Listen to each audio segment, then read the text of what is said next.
À la fin du mois d'octobre se déroulait le tournoi des 6 nations concernant le football en marchant à Mérignac-Carlac. De son nom anglais Walking Football, cette discipline est une variante du football qui se pratique sur effectif réduit, 5 contre 5 ou 6 contre 6. Créée en 2011 en Angleterre, c'est une version lente du football avec des règles aménagées. Et pour les différents organisateurs de la compétition, il était important de poser les valises du football en marchant à Mérignac pour sensibiliser le Sud-Ouest à cette pratique. Cette idée est née dans la tête d'un Anglais que j'aimerais bien rencontrer un jour, d'ailleurs, qui s'appelle John Croot, en 2011, à Chesterfield, en Angleterre, qui a dit c'est quand même dommage, à 45-50 ans, on arrête tous de jouer au foot alors qu'on adore ça. Adaptons les règles du football pour que le football soit praticable par des personnes au-delà d'un certain âge, 50, 60, 70 ans. Il a édicté 3 règles essentielles: interdiction de courir, interdiction de faire des contacts dangereux, des tacles, et interdiction de monter la balle trop haut pour éviter les têtes qui peuvent être dangereuses pour les cervicales. Voilà. Après, ça se joue comme un 5 contre 5, 6 contre 6.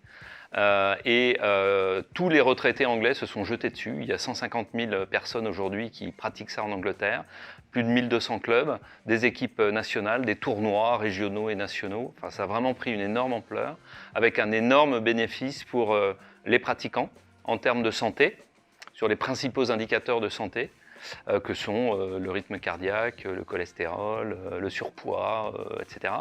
Et également sur le mental, sur le moral de personnes qui, autour de 50-60 ans, je le sais puisque j'ai cet âge maintenant, ont plutôt tendance à regarder le foot sur leur canapé plutôt que d'aller pratiquer. Donc ils sont retournés dans les clubs, ils ont repris des responsabilités dans les clubs, ils ont rappelé leurs copains en disant on joue ensemble il y a 20 ans, recommençons et créons une équipe de walking football. Voilà. Et c'est cet exemple anglais qu'on essaye avec la FFM de reproduire en France depuis maintenant presque 3 ans. Le foot en marchant, c'est du football. Simplement, j'entendais Pierre tout à l'heure qui disait que sa cible principale, c'était les plus de 60 ans. J'ai envie de dire moi aussi, parce que c'est les personnes qui commencent à avoir des difficultés vraiment à courir.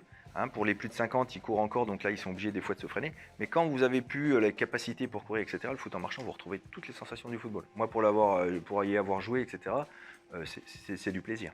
Donc, je ne ferai pas cette comparaison tennis, paddle par rapport au football, foot en marchant. Pour moi, c'est une continuité. Et c'est la possibilité pour ceux qui ont été footballeurs ou même des nouveaux qui aimeraient jouer au foot, de s'entretenir au niveau de la santé, de continuer à avoir des relations avec les autres et puis voilà, de prendre du plaisir au niveau social, etc. Sur les infrastructures du club de Mérignac-Carlac, tout au long du week-end, les différentes équipes internationales ont pu montrer certaines pratiques aux curieux venus nombreux voir la France, l'Italie, l'Angleterre ou encore l'Irlande. Pour la présidente du club des écureuils, il était important de réaliser cette compétition à Mérignac pour montrer qu'il y a de la place pour tout type de variantes du football. Moi-même, je m'y suis essayé il y a quelques temps avec le district de Gironde sur un dimanche matin ici. C'est perturbant quand on démarre parce que les règles sont différentes, parce qu'on a tendance à porter la balle et on ne peut pas, parce qu'on a tendance à courir et on ne peut pas. Mais j'ai trouvé ça très sympa. D'abord, c'est quelque chose de très convivial et je trouve que ça permet aux gens qui ont pratiqué cette discipline pendant des années de pouvoir continuer à la pratiquer dans un autre contexte, certes, mais avec une petite activité physique, voire une grande activité physique. Voilà, je pense qu'on ne se rend pas compte, mais jouer au foot en marchant, c'est pas... voilà, il y a quand même physiquement, enfin je pense qu'on le verra sur vos images, mais c'est pas aussi simple que ça. Enfin, les différents acteurs du week-end nous ont expliqué pourquoi ce sport commence à prendre de l'ampleur un peu partout, et notamment en France ou en Italie. Le leitmotiv est le même pour tous, une fois qu'on a goûté au football en marchant, il est difficile de s'en défaire. C'est le but, c'est à travers le travail qu'on fait depuis 2 ans avec la FFM, c'est de faire la promotion de cette pratique. Et ça se ressent de plus en plus à travers les dernières détections où en plus de 60, on est passé de 20 à 45 joueurs. Donc ça montre l'ampleur et l'engouement de la pratique depuis les dernières semaines. qu'il y a eu le Covid. Et ça, c'est encourageant pour le travail qu'on fournit.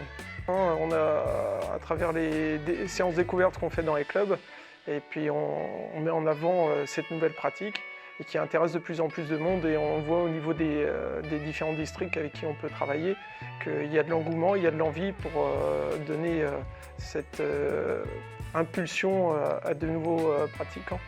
Io lo dico sempre, quando uno si spoglia dai pregiudizi e prova a fare questo sport se ne innamora, perché lo puoi fare a tutte le età, è inclusivo, quindi anche se hai problemi fisici lievi, lo puoi praticare, ed è una cosa eccezionale. Yeah, very important. I mean, obviously with England, as you get older in life, you tend to think that you're going to sort of stop playing sport. People lose their wives, think that's it, my life's over. And the same with the women, they lose their husbands, they think I sit indoors all day and do nothing. No, come to walking football. It's good for the heart, good for the energy.